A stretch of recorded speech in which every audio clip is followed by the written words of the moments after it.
Non-declaration of assets case against Justice Walter Noge, Code of Conduct Tribunal fixes 18th of April for judgment. Acting Inspector General of Police visits Lagos on police killings. Federal government debunks fuel scarcity speculation, assures on all year-round supply. These and more on Panorama coming to you from the Lagos Network Center. I am Michael Olale. We'll be right back.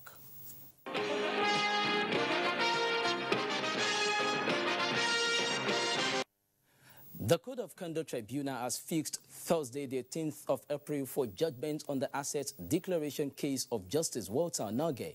This follows the hearing of the final submission of the prosecution and defense. Judiciary correspondent Femi Okeowo has details.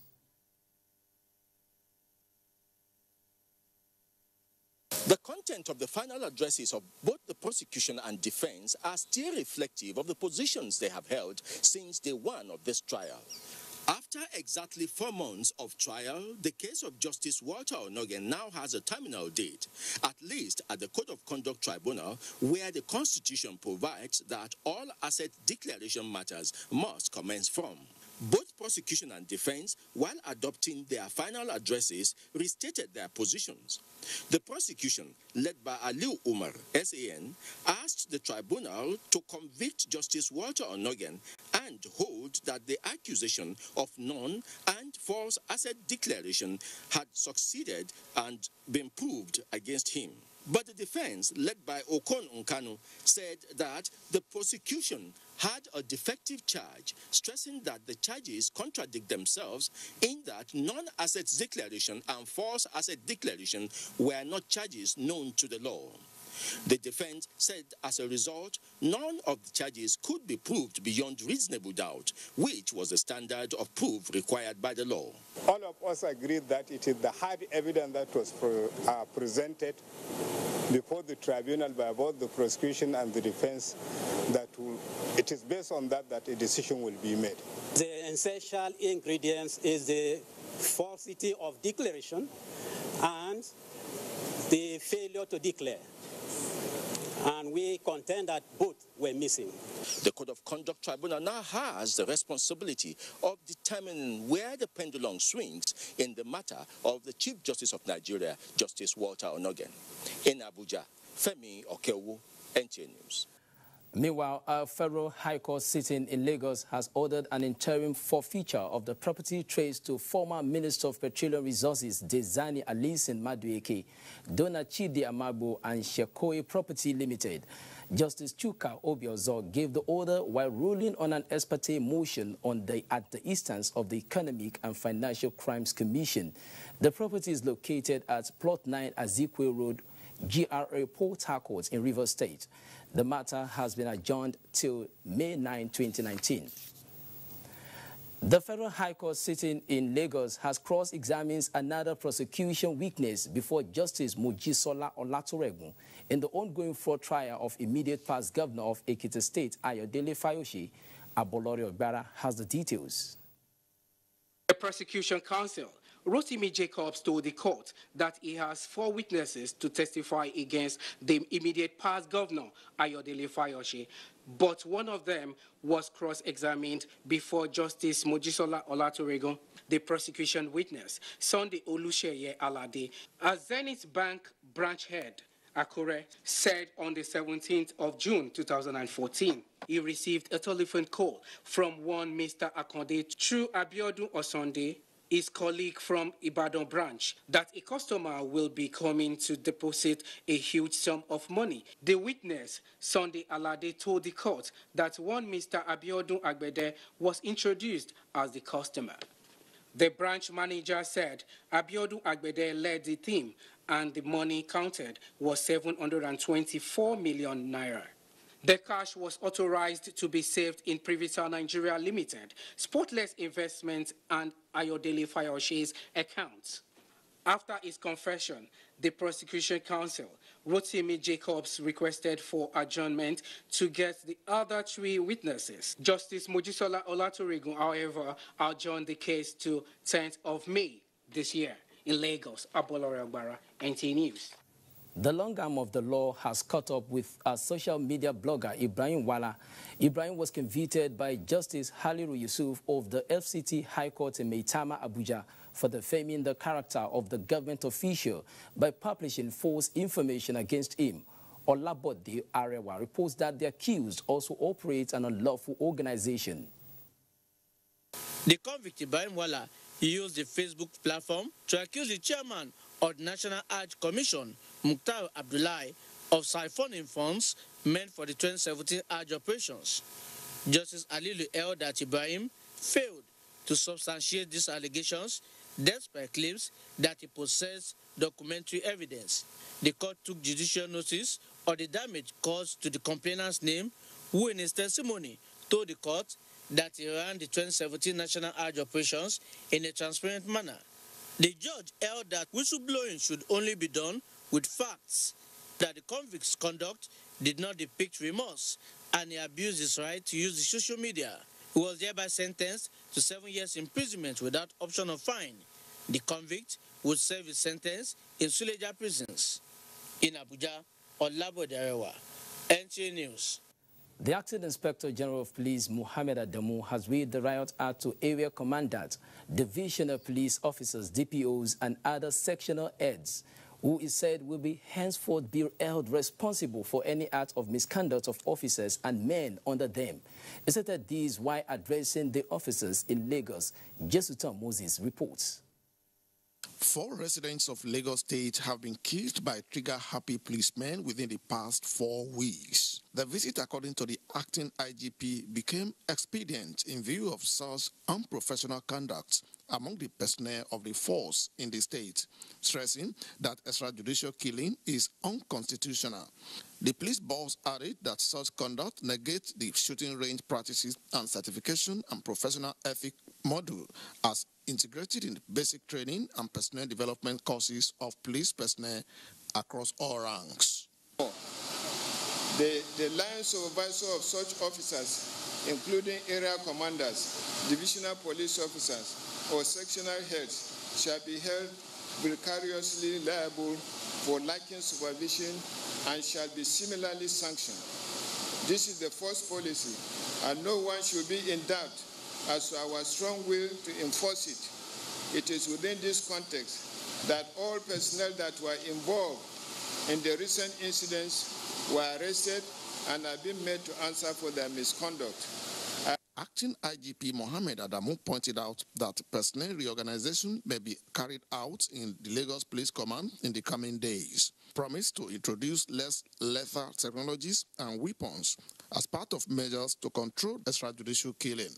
In the long term, rather than the use of firearms, we shall henceforth use technologies and weapon systems such as electromuscular disruption technology, which is commonly known as teaser or stun guns by the police for routine patrol, arrest duties, and other low-risk operations as a strategy towards reducing incidents of fatality associated with misappropriation or misapplication of lethal weapons by the police as a first line of response to any threat. On the 18th of March, Hadijat Sikiru was shot dead at Adamo, a community in Ikorodu, followed by Kolade Johnson at Ikeja, and the most current, Ada Ifeanyi at Ajegunle. In Lagos, Jesutan Moses, NTA News. Security operatives in Zamfara State have resolved to relocate to remote areas where armed bandits operate as part of efforts to end the incessant killings and kidnapping in the state. The state governor Abdulaziz Yari disclosed this while briefing journalists shortly after meeting with key players on the issue. Haliru Muhammad reports. The recurrent killings and kidnappings by armed bandits in Zamfara State prompted the state governor Abdulaziz Yari to summon a meeting with various stakeholders, including traditional rulers, local government council chairmen, heads of security agencies, and other top government functionaries for a way forward. The meeting, which discussed and analyzed the security apparatus in the state, came up with far-reaching resolutions. Definitely, we have seen what happen, and we are taking corrective measure. Just recently, GOC after 100 this place. We are watching throughout this thing. So we are putting all on ground. But we are doing it for the betterment of some people in Nigeria, not under any pressure. The governor expressed his administration's commitment to collaborating with neighboring states towards tackling the security challenges. He used the medium to commend the federal government over the recent banning of mining activities in the state, describing the decision as timely.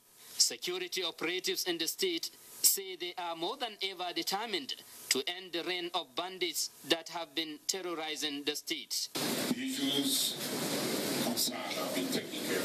We are going to face the basic, and we promise Nigerians that from today they will hear good news. Operations will be carried out. Currently, troops fighting bandits are said to have relocated to remote areas where the culprits operate to face them head-on. In Gusau, Halir Muhammad Umar, NTA News. You're still on to Panorama, coming to you from the Lagos Network Center. More reports after the break. Stay with us. Hate speech is not a joke. It incites genocide and crimes against humanity. Most of Africa's civil wars are caused by hate speech from one tribe against another. We don't want it here. The Nigerian government stands firm against hate speech. Under no conditions whatsoever should we tolerate or excuse or justify hate speech or hateful conduct of any kind, especially where such is illegal. There's no doubt that the resurgent push for separatism, as well as the rising cases of ethnic and religious disharmony, are all traceable to the growing phenomenon of hate speech. One nation bound in freedom, peace and unity. Nigeria, one nation, one people. This is a public service announcement brought to you by NTA. You are watching NTA, Nigerian Television Authority. For more information and news updates, visit our website at www.nta.ng, or you can follow us on Twitter at NTA News Now, or you can like us on Facebook at NTA Network News. Stay connected on our YouTube channel at www.youtube.com/NTA News Online. Watch our live stream at www.nta.ng/live. NTA, you can't beat the rich.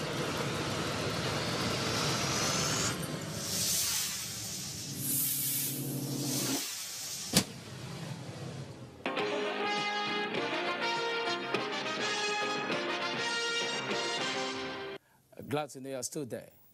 Information and Culture Minister Lai Mohammed has commenced his engagements in Washington, D.C. on a positive note.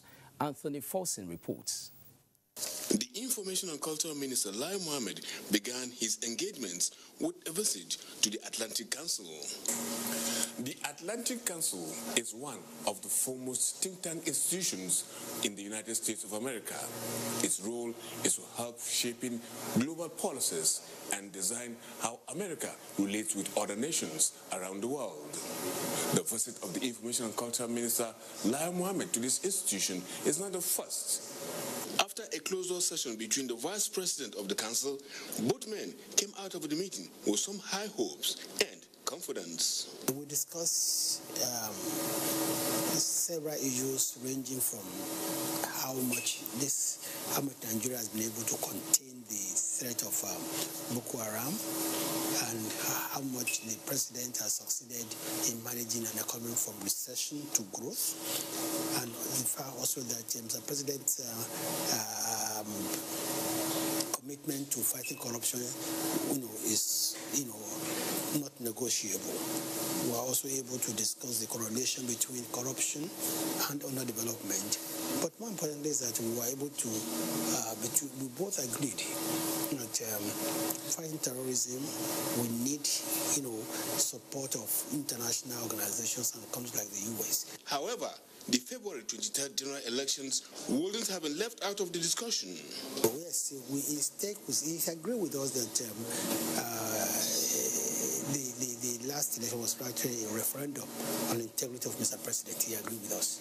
With a full briefing by the minister to the council about the state of affairs back home in Nigeria and the situation of things, the council is now ready to tour the path of the present administration. From the Atlantic Council in Washington, D.C., Anthony Forson, NTA News. Nigeria has begun a robust engagement with its immediate neighbors, Niger and Benin Republic, to tackle cross-border smuggling threatening its national sovereignty once and for all. Minister of Foreign Affairs hosted a joint interministerial meeting in Abuja ahead of the tripartite meeting on anti-smuggling. Foreign Desk correspondent Makum Salmon Macham reports.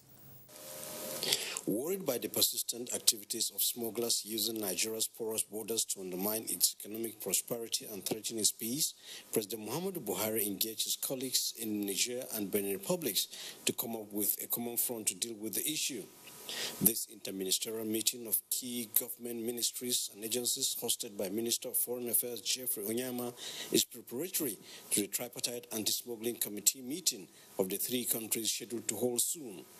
Representatives from the Ministries of Agriculture, Finance, Interior, Justice, the Nigeria Customs and Immigration Services met for several hours on Monday to identify the challenges and adopt a strategy that will put an end to cross-border smuggling, which is threatening the nation's sovereignty. So this was a preparatory meeting amongst ourselves to go through again all the issues and to come up with a common position and present that to Mr. President, and so that we can have a basis for engaging with our country, with those other countries. We're talking about weapons coming in, about smuggling coming in as well. And we just want to take steps to make sure that we increase security here and make Nigerians happier. When the three countries meet, Nigeria will be putting on the table some of the tough decisions arrived at in this meeting to protect its citizens and their well-being. In Abuja, Makut Simon Macham, NTA News. The Minister of State for Petroleum Resources, Ibe Kachuku, has assured Nigerians of sufficient fuel supply in the country. The minister gave this assurance while reacting to insinuation on pending fuel scarcity. Annie Daniels has details. Minister of State for Petroleum Resources, Ibe Kachuku, has come out to discourage Nigerians from engaging in panic buying of fuel, disclosing that the Nigerian National Petroleum Corporation, NNPC, had assured him on inquiries that they imported enough of the product. The information I have is that there's enough product on ground, and we should be able to deal with whatever it is before it becomes, because the problem with fuel is that once you let it hang for 3 days, then it builds up a life of its own. And that's what I've urged the NPC yesterday, to make sure that they avoid that. I don't get a sense that there's a lot of urgent, there's a major issue on ground. I mean, if it was an issue of insufficiency of product, then we have a problem. The minister attributed few pockets of scarcity experienced to Petroleum Equalization Fund related distribution issues, which has already been sorted out. It's not an issue of lack of sufficiency. I'm told they have about 28 days sufficiency. A week or 2 weeks ago, they had about 14, 15 days, and Johnson here raised those issues, and we queried them on that, and they came back to say vessels have arrived, they have about 28 days of sufficiency. That should be okay on the basis of 15 million liters, utilization per day. So that should be okay. When NTA News visited some filling stations in the Lagos metropolis, no queue was found, and motorists were seen buying the products with ease. In Lagos, Annie Daniels, NTA News. Over 600 refugees and internally displaced persons have benefited from the provision of relief items to aid their resettlement process. The humanitarian gesture, coordinated by National Commission for Refugees, Migrants and Internally Displaced Persons, also covered nationals of Congo, Sudan and Cameroon. The report. Sylvie Claudia is a Cameroonian who was forcefully displaced by the genocide in some parts of southern Cameroon. She trekked for 4 days to arrive in Nigeria with a 1-year-old baby. We have been living in the park. I not have this before. I eat one food, either soap gari or, in fact, we drink water. The prospect of sleeping on a mattress is more appealing to Tenda, who has been seeking refuge on streets and under bridges. Almost 1 year, 6 months. We have been sleeping on cartons. But I'm happy today because I know that we will sleep on the mattress. I'm a mother of 4 and my husband. There is a house here for refugees, but that house is too small to accommodate them. I will be pleading that if the United Nations office here, in collaboration with its agency in Nigeria, can give us an accommodation, just one accommodation. This gesture, which covered over 500 refugees and internally displaced persons, including migrants, is to enable them live normal life again. The Honorable Federal Commissioner, Haji Sadia Umar Farouk, is very passionate about finding durable solutions to our persons of concerns issue.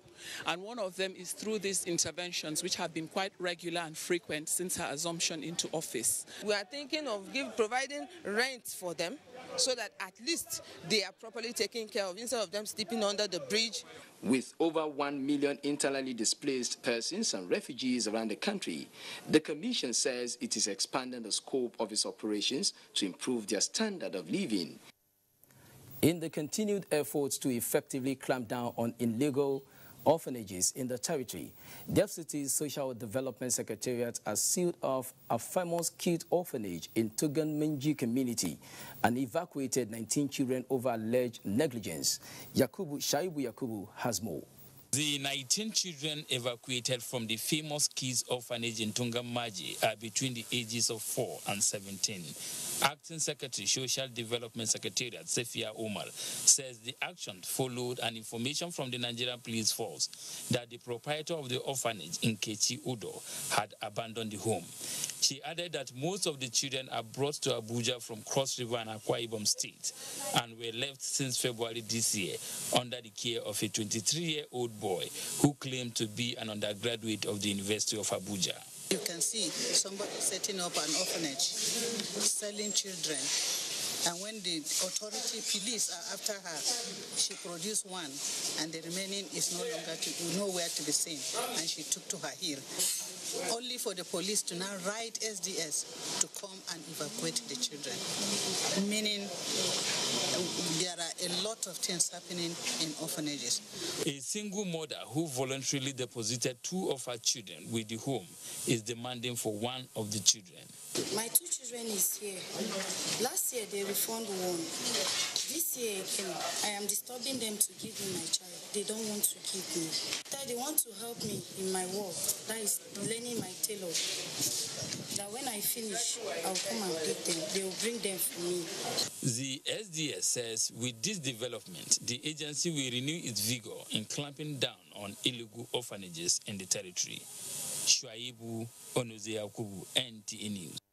Team Nigeria emerges champions of the West and Central African Ladies Golf Challenge Trophy in Lagos as Peter Fanos and Deborah Pam emerges winners of the 11th edition of Ibadan City Marathon Race. Olumide Guntola tells us more on sport updates. Team Nigeria emerged champion of the West and Central African Ladies Golf Challenge Trophy, which ended on Sunday at the Keja Golf Course, Lagos. After 3 days of intense golf action, Nigeria got a total team score of 493 over 54 holes, followed by Ghana with 532, and Cameroon finished third with 571. The Nigerian team is just too good in the West and Central Africa. It doesn't golf, the figures tell. You know, the figures told from day one. We were leading with quite a margin. So you can't say it's a fluke.